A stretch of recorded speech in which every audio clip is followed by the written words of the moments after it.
Meaning देखते हैं analytical procedures का। जो रूटीन चेक्स होता है वो डिपेंडेंट नहीं होते डिस्क्लोज करने के लिए सारे मिस्टेक्स या तो मैनिपुलेशंस, यानी रूटीन चेक से हम लोग सारे मिस्टेक्स या तो मैनिपुलेशंस को डिस्क्लोज नहीं कर पाते हैं जो एग्जिस्ट कर रहे हैं अकाउंट्स के अंदर। सर्टेन अदर प्रोसीजर्स जो होती है उसको अप्लाइड करना ही पड़ता है। लाइक इसके अंदर क्या आता है, कंपेरिजन्स आता है, ट्रेंड्स आता है, रेशियो एनालिसिस आता है, in addition to the reasonable test के अलावा भी इनको करना पड़ता है। ये सारे कलेक्टिवली हम बोलते हैं ओवरऑल टेस्टिंग। इन सबको कलेक्टिवली हम लोग ओवरऑल टेस्टिंग बोलते हैं।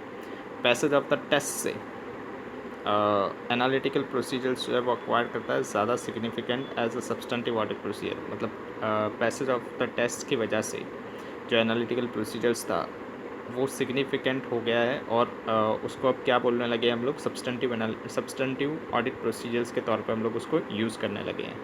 ऐसे 500 पीस एनालिटिकल प्रोसीजर डिस्कस करता है एप्लीकेशंस। एनालिटिकल प्रोसीजर्स को कैसे ऑडिटर अप्लाई करेगा वो किसके अंदर दिखाया गया है, 520 के अंदर दिखाया गया है। हम लोग अंडरस्टैंड करते हैं इलस्ट्रेशंस के तौर पे। CA अमर जो है वो वेरीफाइड कर रहा है पेमेंट जो कि किया गया था XYZ लिमिटेड के द्वारा अकाउंट्स के अंदर ऑफ द बिल्डिंग्स रेंट, मतलब रेंट पे किया गया है। कौन से ईयर का, 2021 का। किसने पे किया गया है, XYZ लिमिटेड ने पे किया गया है। जो रेंट है वो कितना है, अमाउंट 50,000 पर मंथ है फॉर द ईयर, पूरे साल के लिए, मतलब 50,000 पर मंथ है जो कि पेड किया जा रहा है और ये पूरे साल तक 50,000 पर मंथ पे किया गया है। The monthly rent payments are consistent with the rent agreement. Monthly rent payment जो है वो कंसिस्ट कर रहा है रेंट एग्रीमेंट से, मतलब कि मिल रहा है। रेंट एग्रीमेंट में भी 50,000 पर मंथ ही लिखा है। हाउएवर अदर कंपनीज जो हैं सिमिलर इंडस्ट्रीज़ की वो रेंट पे कर रही हैं 10,000 पर मंथ। सिमिलर लोकेशंस के अंदर ही हैं वो लोग। How will applying the analytical procedures जो इम्पैक्ट करेगा वेरिफिकेशंस प्रोसेस सच रेंट पेमेंट्स का बाय द XYZ लिमिटेड। तो CA अमर चेक करेगा डिटेल्स मंथली रेंट पेमेंट्स की और उसने फाइंड आउट किया है कि जो पेमेंट्स है वो कंसिस्ट कर रहा है, मतलब मिल रहे हैं एग्रीमेंट से, रेंट एग्रीमेंट से। XYZ लिमिटेड जो पे कर रही है 50,000 पर मंथ के हिसाब से, वो एग्रीमेंट के अंदर भी है। And the same is getting reflected in the rent agreement, और रेंट एग्रीमेंट में दिख रहा है। हियर जो CA अमर है वो एबल नहीं है फाइंड आउट करने के लिए inconsistencies in the rent payment with respect to the rent payment prevalent in the similar industries for the rent of the similar locations. Inconsistency found out नहीं कर पा रहा है CA अमर के जो रेंट पेमेंट है with respect to the rent payment prevailing in the similar industries. जो similar industries है वो जो रेंट पे कर रही है सिमिलर लोकेशंस के अंदर, वो तो सिर्फ कितना 10,000 ही है। तो यहाँ पर इनकन्सिस्टेंसीज CA अमर फाउंड आउट नहीं कर पा रहा है। अगर CA अमर अप्लाइड करता है analytical procedures, that is compare करता है अगर वो रेंट पेमेंट को XYZ लिमिटेड ने जो किया है with similar payments made by the companies in the similar industries, और जो दूसरी इंडस्ट्रीज़ ने, सिमिलर इंडस्ट्रीज़ ने जो रेंट पे किया गया है सिमिलर एरियाज़ के अंदर, अगर उसका कंपैरिजन्स करता है तो वो नोटिस करेगा कि यहाँ पर तो इनकन्सिस्टेंसी है रेंट के पेमेंट के अंदर, क्योंकि जो अदर कंपनीज है वो पे कर रही है कम monthly rent similar industries for the similar areas के लिए। हाउएवर लेकिन जो CA अमर है वो does not make such comparison, वो कर नहीं सकता इस कंपैरिजन्स को। And only check the monthly payments, और वो क्या चेक कर रहा है, सिर्फ मंथली पेमेंट ही चेक कर रहा है, वो कंपैरिजन्स नहीं कर रहा है। एंड जो रेंट एग्रीमेंट है ऑफ XYZ लिमिटेड, वो सिर्फ क्या कर रहा है, मंथली रेंट का पेमेंट देख रहा है और रेंट एग्रीमेंट चेक कर रहा है XYZ लिमिटेड का। He would not have found such inconsistency, इसलिए उसको इनकन्सिस्टेंसी नहीं मिल रही है। And such the miss statements में रिमेन अनडिटेक्टेड, और ये जो भी मिस स्टेटमेंट है ये अनडिटेक्टेड रहेगा, मतलब डिटेक्ट नहीं हो पाएगा। Meaning of the analytical procedures, ऐसे 520 के हिसाब से एनालिटिकल प्रोसीजर्स जो है उसका मतलब होता है इवेल्युएट करना है फाइनेंशियल इन्फॉर्मेशंस को एनालाइज करके possible relationship among both financial and non financial data, यानी पॉसिबल रिलेशनशिप्स देखना है financial and non financial data के अंदर। एनालिटिकल प्रोसीजर्स एनकम्पास करता है इन्वेस्टिगेशंस जो कि नेसेसरी होता है आइडेंटिफाइड करने के लिए फ्लक्चुएशंस, मतलब कितने फ्लक्चुएशंस आएंगे कितने फ्लक्चुएशंस होंगे वो आइडेंटिफाइड करने के लिए एनालिटिकल प्रोसीजर्स हेल्प करता है। या तो रिलेशनशिप्स दैट इनकन्सिस्टेंस, जो रिलेशनशिप्स के अंदर इनकन्सिस्टेंसी है अदर रिलेवेंट इन्फॉर्मेशंस को लेकर, या तो डिफरेंस जो है एक्सपेक्टेड वैल्यू को लेकर सिग्निफिकेंट अमाउंट की वैल्यूज़ है, तो वो भी फाइंड आउट हो सकता है एनालिटिकल प्रोसीजर से। इलस्ट्रेशन 2 देखते हैं। एनालिटिकल प्रोसीजर्स इन्वॉल्व कर रहा है analysis of the relationship among the financial and the non financial data. Explain करके बताइए कैसे हेल्प करेगा statutory auditor of the ABC limited को, जो एनालाइज कर रहा है कि रिलेशनशिप जो है वो टोटल वेजेस की पेड किया गया है एबीसी के द्वारा ड्यूरिंग द फाइनेंशियल ईयर 2021। तो एज़ पर ऐसे 520 एनालिटिकल प्रोसीजर्स का मतलब होता है इवेल्यूएशंस करना है फाइनेंशियल इन्फॉर्मेशंस का, एनालाइज करके पॉसिबल रिलेशनशिप किसके बिटवीन में, financial and non financial data के बिटवीन में। फॉलोइंग एग्जांपल्स एक्सप्लेन कर रहा है हमको एनालिसिस रिलेशनशिप का किसके बिटवीन में, financial and non financial data के बिटवीन में, जब अप्लाइड किया जा रहा है एनालिटिकल प्रोसीजर्स। स्टैट्यूटरी ऑडिटर जो है एबीसी लिमिटेड का, वो वेरीफाइड कर रहा है टोटल वेजेस जो भी पेड किए गए हैं किसके द्वारा, कंपनी के द्वारा। Having the factories in the various states, जिसकी फैक्ट्रीज कहाँ पर है, वेरियस स्टेट्स के अंदर है। He can verified the same by analysing the relationship, वो इसको वेरीफाइड कर सकता है एनालाइज करके रिलेशनशिप किसके बिटवीन में, वेजेस पर worker and total numbers of the workers across all factories.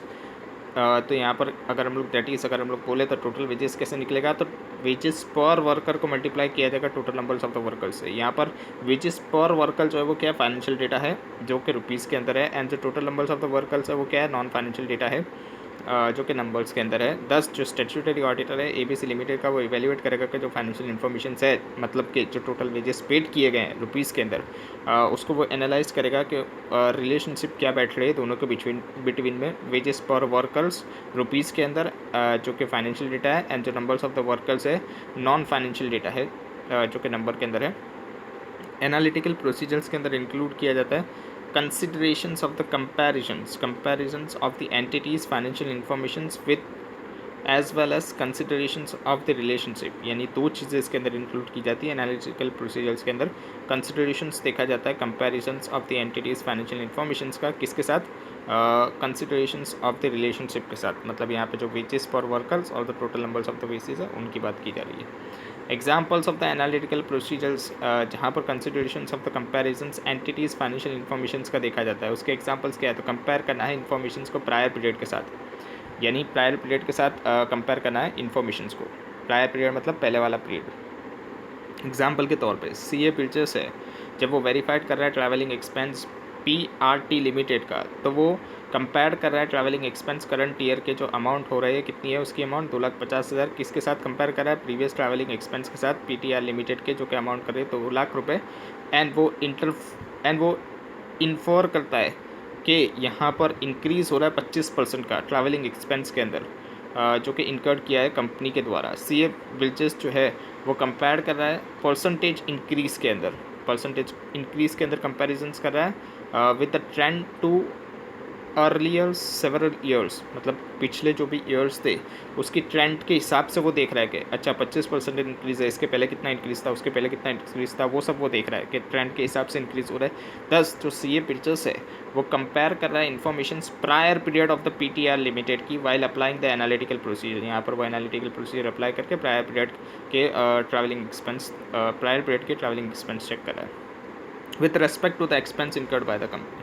Anticipated results जो होता है एंटिटी का, जिसके अंदर क्या आता है, बजट्स आता है, फोरकास्ट आता है, एक्सपेक्टेशंस आता है of the auditors such as estimations of the depreciation, यानी ये सारी चीज़ें भी इसके अंदर देखी जाती है। जो भी एंटिसिपेटेड रिजल्ट्स हैं, मतलब पहले से जो भी प्रिडिक्ट करके बैठे था कौन, मैनेजमेंट, ये तो ऑडिटर, वो सब भी इसके अंदर देखा जाता है। सिमिलर इंडस्ट्री इंफॉर्मेशंस, इसके अंदर क्या आता है, कंपेयर करना है एंटिटीज़ का ratio of the sales to the account receivables with the industry's average या तो with the other entities of the comparable size in the same industries, यानी कि कंपेयर करना है किसको, sales to the account receivable के ratio को किससे, अदर एंटिटीज़ से जो कि सेम साइज़ की होती है, कंपेरेबल साइज़ की होती है और सेम इंडस्ट्रीज़ के अंदर होती है, या तो इंडस्ट्रीज़ के एवरेज से भी कर सकते हैं। यहाँ पे बहुत सारी इंडस्ट्रीज़ ले ली, उसका एवरेज निकाल के भी कर सकते हैं। यहाँ पर examples of the analytical procedures, जहाँ पर कंसिडरेशंस ऑफ द रिलेशनशिप होता है, वहाँ पर क्या देखना होता है हमको, कौन से एग्जांपल्स दिए गए हैं यहाँ पर हमको। Among the elements of the financial information जो कि एक्सपेक्ट किया जाता है confirm to a predictable patterns based on the entity's experience such as the gross profit margin. यहाँ पर एलिमेंट्स देखा जाता है फाइनेंशियल इन्फॉर्मेशंस का, जहाँ पर एक्सपेक्ट ही किया जाता है कि जो जहाँ पर एक्सपेक्ट किया जाता है कंफर्म करने के लिए प्रिडिक्टेबल पैटर्न्स जो हैं वो लगाई जा रही है एंटिटीज़ के एक्सपीरियंस के बेसिस के ऊपर, such as gross margin percentage, यानी कि जो ग्रॉस मार्जिन परसेंटेज है वो भी सेम रखा जा रहा है, या तो थोड़ा बहुत ही इंक्रीज है उसके अंदर। Between the financial information and the relevant non financial information, इसके अंदर क्या आएगा, payroll cost to the numbers of the employees. जो भी payroll cost numbers of the employees को दी जाती है वो मतलब नंबर्स ऑफ द एम्प्लॉयज़ पे जो भी खर्चा किया जाता है, पेरोल मतलब उनको सैलरी मिले जो भी दी जाती है, उसकी कॉस्ट क्या आ रही कंपनी के ऊपर। इसके अंदर क्या आता है, फाइनेंशियल इन्फॉर्मेशंस भी आती है एंड नॉन फाइनेंशियल इन्फॉर्मेशंस भी आती है। फाइनेंशियल मतलब हो गया कि जो भी उनको अमाउंट के अंदर पे किया जा रहा है, और नॉन फाइनेंशियल के अंदर हो गया numbers of the workers. Particulars दे दिया गया है, क्लाइंट एंड इंडस्ट्रीज़ का ईयर दे दिया गया 1920 2021 दोनों का दे दिया गया है। इन्वेंटरी टर्नओवर दे दिया गया है 2.8 2.9 मतलब क्या हो गया, बढ़ गया इन्वेंटरी टर्नओवर। यहाँ पर इंडस्ट्रीज़ का देखें तो 3.1 से 2.8 मतलब इंडस्ट्रीज़ का कम हो रहा है, लेकिन हमारा बढ़ रहा है inventory turnover. Gross profit margin देखते हैं तो 22.5% था, जो कि कितना हो गया 22.7% हो गया, मतलब बढ़ गया। इंडस्ट्रीज़ का देखते हैं तो 23.6 था और वो घट के कितना हो गया 22.2 आ गया। वेरियस मेथड्स जो है वो भी यूज़ की जाती है परफॉर्म करने के लिए एनालिटिकल प्रोसीजर्स। ये जो मेथड्स है ये रेंज करती है perform simple comparisons to performing the complex analysis using the advanced statistical technique। मतलब इस मेथड्स के अंदर क्या क्या आ सकता है, तो सिंपल कंपैरिजंस भी हो सकता है परफॉर्म करने के लिए, या तो कॉम्प्लेक्स एनालिसिस भी हो सकता है, यूज़ किया जाता है जिसके अंदर एडवांस स्टेटिस्टिकल टेक्निक्स यूज़ करके कंपैरिजंस किया जाता है। एनालिटिकल प्रोसीजर्स जो होती है वो अप्लाइड की जाती है कंसोलिडेटेड फाइनेंशियल स्टेटमेंट्स के ऊपर, मतलब इसके ऊपर भी हम लोग एनालिटिकल प्रोसीजर्स अप्लाइड कर सकते हैं। Components and individual elements of the informations के ऊपर भी हम लोग कर सकते हैं। दस वी कैन से दैट जो एनालिटिकल प्रोसीजर्स है वो सेग्रीगेट की जाती है फॉलोइंग मेजर टाइप्स के अंदर। कंपैरिजंस करना है क्लाइंट का इंडस्ट्रीज़ के डेटा के साथ, कंपैरिजंस करना है क्लाइंट के डेटा का सिमिलर प्रायर पीरियड डेटा के साथ, कंपैरिजन करना है क्लाइंट के डेटा का किसके साथ, with the client determined expected result, मतलब क्लाइंट ने जो एक्सपेक्टेड रिजल्ट्स रखे थे, फोरकास्ट रखे थे, उसके साथ कंपैरिजन करना है क्लाइंट का data with the auditors determined expected result, मतलब ऑडिटर ने कितना डिटरमाइन किया था कि क्या एक्सपेक्टेड रिजल्ट निकलेगा, उससे भी कंपैरिजन कर सकते हैं। कंपेयर करना है क्लाइंट का डेटा किसके साथ, एक्सपेक्टेड रिजल्ट्स यूज़ करते हुए नॉन फाइनेंशियल डेटा। ऐसे 520 एनालिटिकल प्रोसीजर। स्कोप क्या होता है, तो ये डील करता है ऑडिटर को यूज़ करने के लिए एनालिटिकल प्रोसीजर। ऐसे 520 बताता है कि ऑडिटर कैसे एनालिटिकल प्रोसीजर लगाएगा एज सब्सटेंटिव प्रोसीजर, जो वो क्या है, सब्सटेंटिव प्रोसीजर्स है। सब्सटेंटिव या तो आप इसको बोलो सब्सटेंटिव एनालिटिकल प्रोसीजर्स, क्योंकि सब्सटेंटिव प्रोसीजर आके चल के क्या हो जाती है, सब्सटेंटिव एनालिटिकल प्रोसीजर्स हो जाती है। And as procedures near to the end of the audit that assist the auditor, ये असिस्ट करती है ऑडिटर को फॉर्म करने के लिए overall conclusions on the financial statements. और इसके बेसिस के ऊपर ऑडिटर क्या करता है, कंक्लूजन निकालता है ओवरऑल फाइनेंशियल स्टेटमेंट के ऊपर। 10 यूज़ जो किया जाता है analytical procedures as a risk assessment procedure, analytical procedures को यूज़ किया जाता है रिस्क असेस करने के लिए। ये डील करता है किसके, कौन से ऐसे के अंदर, 315 के अंदर। ऐसे 330 के अंदर इंक्लूड किया जाता है कि requirement guidance regarding the nature, time and extent, कितना नेचर होगा, टाइम होगा, एक्सटेंड होगा ऑडिट प्रोसीजर्स का in response to the risk assessment, risk को असेस करने के लिए दिस ऑडिट प्रोसीजर्स के अंदर इंक्लूड किया जाता है सब्सटेंटिव एनालिटिकल प्रोसीजर्स। ऑब्जेक्टिव्स क्या होता है, ऑब्टेन करना है relevant and reliable audit evidence जब यूज़ किया जाता है सब्सटेंटिव एनालिटिकल प्रोसीजर्स। डिज़ाइन करना है, परफॉर्म करना है एनालिटिकल प्रोसीजर्स को जो near the end of the audit होगा, ये असिस्ट करेगा ऑडिटर को फॉर्म करने के लिए उसका ओवरऑल कंक्लूजन्स के जो फाइनेंशियल स्टेटमेंट्स है जो कंसिस्टेंट्स है with the auditor understandings of the entities, क्या जो फाइनेंशियल स्टेटमेंट्स है जो ऑडिटर ने समझा है क्या वैसे ही हैं, और वो देखता है ऑडिटर इसके अंदर कैसे डिज़ाइन परफॉर्म करके analytical procedures. Purpose and the timing of the analytical procedures, क्या पर्पस होगा और कितने टाइम तक का कितने टाइम का होगा analytical procedures. Purpose of the analytical procedures देखते हैं। यूज़ करना है comparisons and the relationship, assess करने के लिए कि जो अकाउंट बैलेंस या तो अदर डेटा अपीयर कर रहा है वो रीजनेबल है ना, मतलब सही है ना। फॉर इंस्टेंस एस्टैब्लिशमेंट करना है रिलेशनशिप जो एग्जिस्ट करेगा किसके बिटवीन में, बैलेंस के सर्टेन बैलेंस के बिटवीन में जो कि बैलेंस शीट के अंदर होते हैं, and statement of profit and loss accounts, and compare करेगा वो एग्जिस्टेंस, कंपेयर करेगा वो उसकी एग्जिस्टेंस किसके बिटवीन में, set of the balances in the previous years के बिटवीन में।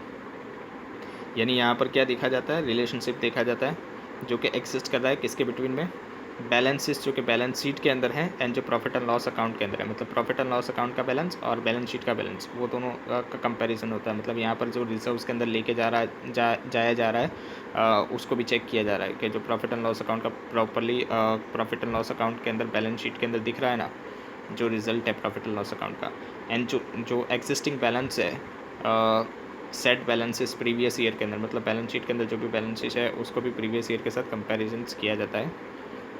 बैलेंस शीट नहीं, प्रॉफिट एंड लॉस अकाउंट के अंदर जो भी बैलेंस शीट है उसको भी प्रीवियस ईयर के साथ कंपैरिजन किया जाता है कि जो भी एक्सपेंस दिखाए गए उसके अंदर कितना चेंज आ रहा है और कितना सेल्स के अंदर चेंज आ रहा है, वो सब भी देखा जाता है इसके अंदर, प्रीवियस ईयर के डेटा से कंपेयर किया जाता है।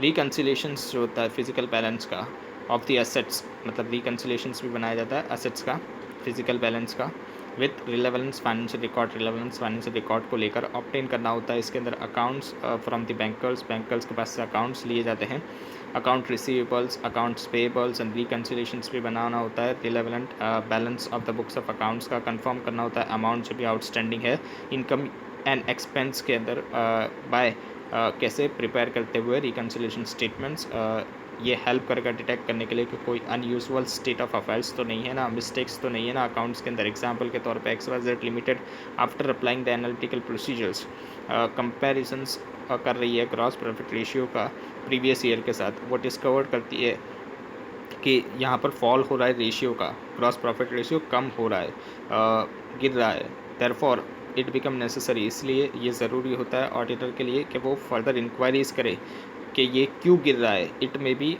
हो सकता है कि ये पिल्फरेज ऑफ द इन्वेंट्रीज़ की वजह से गिर रहा हो, मतलब ख़राब हो गई इन्वेंट्रीज़ की वजह से गिर रहा हो, मिस अप्रोप्रिएशंस भी हो सकता है, sales of the misappropriations भी हो सकता है part of the sales proceed की वजह से।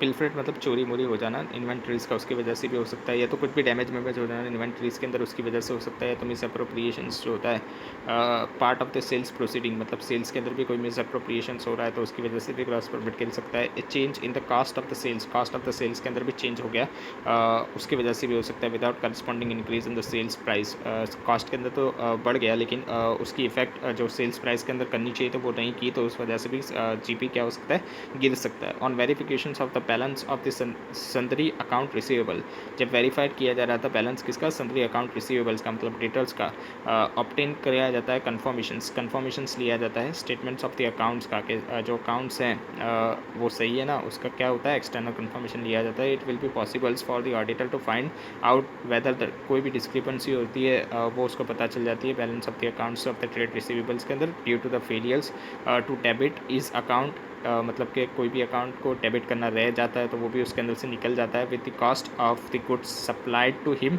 या तो जो रिजल्ट होता है नॉन एडजस्टमेंट का रेमिटेंस का रिसीव्ड फ्रॉम हिम, वो भी सब यहाँ पर चेक हो जाता है। Also whether in case of the accounts payables के अंदर अगर कोई डिस्क्रिपेंसी होती है फेलियर्स के रिगार्डिंग में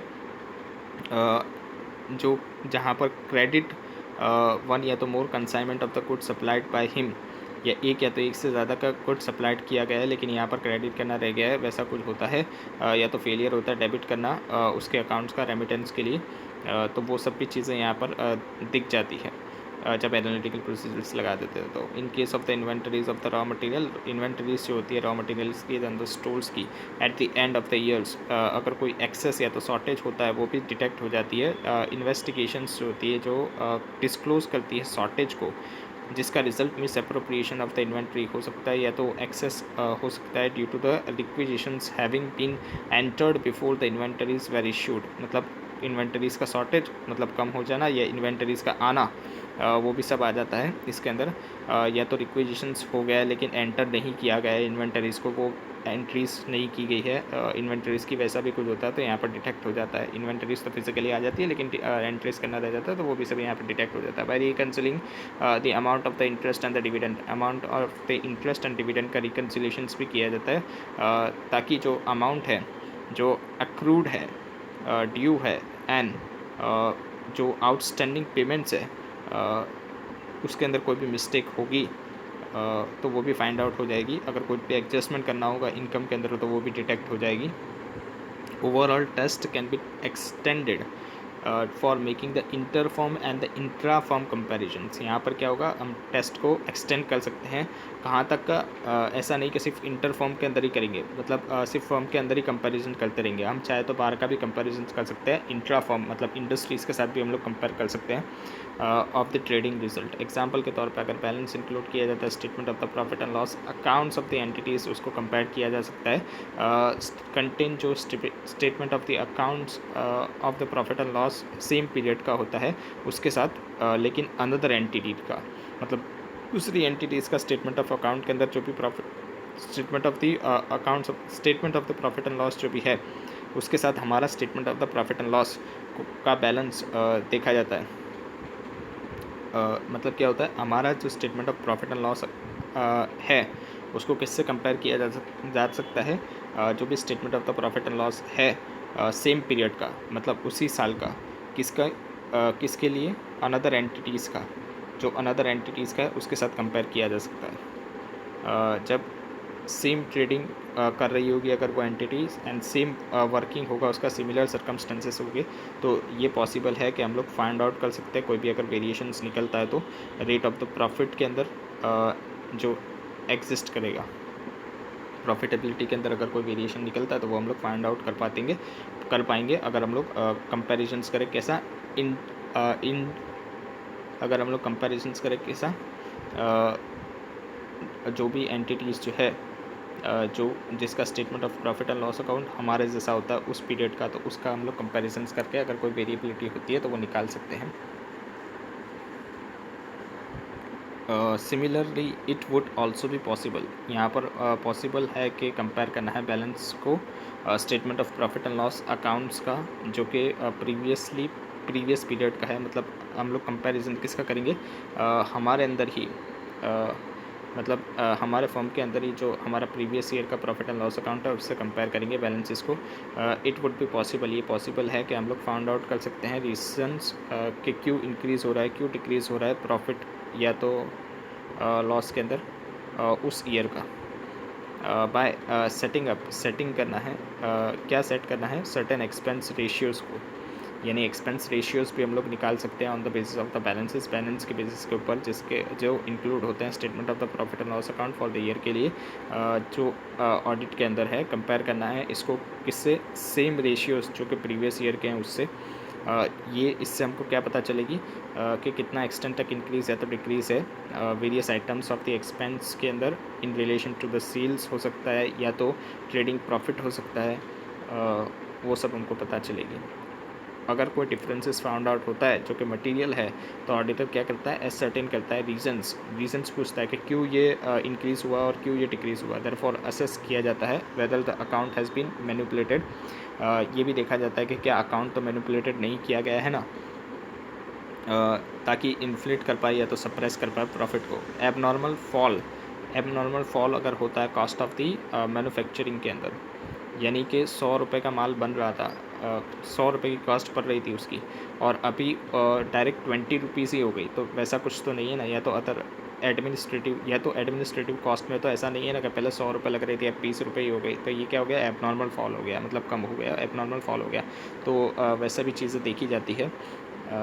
कुड बी नो प्रोविजंस, और इसका कोई भी प्रोविजंस या तो less provisions for the expenses तो नहीं किया गया है ना, वो भी देखा जाता है कि इसका सही से प्रोविजंस बनाया है ना, वो भी देखा जाता है। लेस प्रोविजंस एक्सपेंसेस का तो नहीं किया गया है ना, इनकट नहीं किया गया है ना ईयर के अंदर। सस्पेक्ट किया जाता है कि जो ऑडिटर है वो कंपेयर करेगा एंट्रीज़ को जो कि आउटस्टैंडिंग है बुक्स के अंदर प्रीवियस ईयर के अंदर। मतलब प्रीवियस ईयर की जो भी बुक्स के अंदर आउटस्टैंडिंग की एंट्रीज थी वो इस साल क्या होनी चाहिए, पेड होनी चाहिए, तो वो भी यहाँ पर देखता है वो। ही मस्ट ऑल्सो चेक, वो ये भी चेक करेगा कि जो वाउचर्स है 1 month immediately before the closing, मतलब 31 मार्च के पहले, 1 मंथ पहले, मतलब फरवरी के वाउचर्स, मार्च के वाउचर्स है, वो फॉल नहीं करने चाहिए नेक्स्ट ईयर के अंदर, मतलब बाद में के अंदर एंट्रीज उसकी नहीं आ जानी चाहिए। मतलब ना ऐसा नहीं होना चाहिए कि उसकी एंट्रीज अप्रैल में या मई के अंदर आ जाए, मतलब नेक्स्ट ईयर के अंदर फॉल नहीं करनी चाहिए। वेरीफाइड भी करता है वो ये expenses of in the accounts को अंडर द ऑडिट, जो कि चार्ज तो नहीं किए गए हैं ना ये अकाउंट्स को फॉलोइंग ईयर्स के अंदर, वो ये भी देखता है। ऑफ्टन ये पॉसिबल है कि इंडिपेंडेंटली वेरीफाइड करेगा वो करेक्टनेस के सारे करेक्ट है ना। Some of the items of the expenses जो कि इंक्लूड किए जाते हैं in the profit and loss account के, जो भी प्रॉफिट एंड लॉस अकाउंट के अंदर आइटम्स डाली गई है वो सब को वो इंडिपेंडेंटली वेरीफाई करेगा कि करेक्टली डाली गई है ना।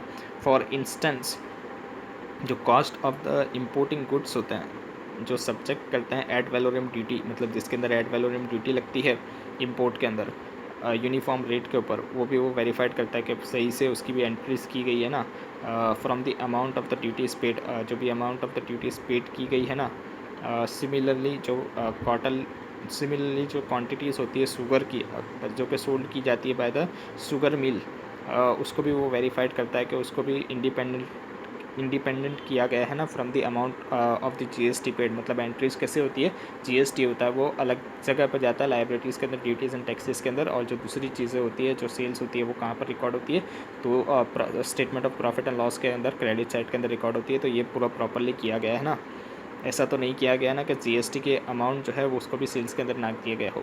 सिमिलरली जो अमाउंट होता है एनी इनकम या तो एक्सपेंसेस का जो डायरेक्ट रिलेशनशिप होता है जिसका अमाउंट ऑफ द प्रॉफिट से, यानी कि अगर हम लोग बोले तो सेल्स, जिसको उसको भी वेरीफाइड किया जाता है इंडिपेंडेंटली, क्योंकि सेल्स का डायरेक्ट रिलेशनशिप किसके साथ होता है, प्रॉफिट के साथ होता है। एग्जांपल के तौर पर अगर कमीशन पेड किया जा रहा है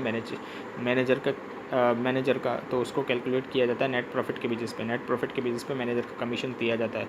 तो हो सकता है मैनेजर अपना कमीशन लेने के लिए, नेट प्रॉफिट बनाने के लिए वो क्या करते, सेल्स को भी इन्फ्लेट करते या कुछ कॉस्ट को रिड्यूस करते। तो वैसा भी देखा जाता है कि सेल्स को सही से एग्जामिन किया जाता है ऑडिटर के द्वारा। कमीशन पेड अगर किया जाता है सेलिंग एजेंट को as a percentage of the sales, ये भी सब देखा जाता है। Such calculations, ratios, trend and comparisons, ये सब किया जाता है इसके अंदर। एनालिटिकली रिव्यू किया जाता है इसको।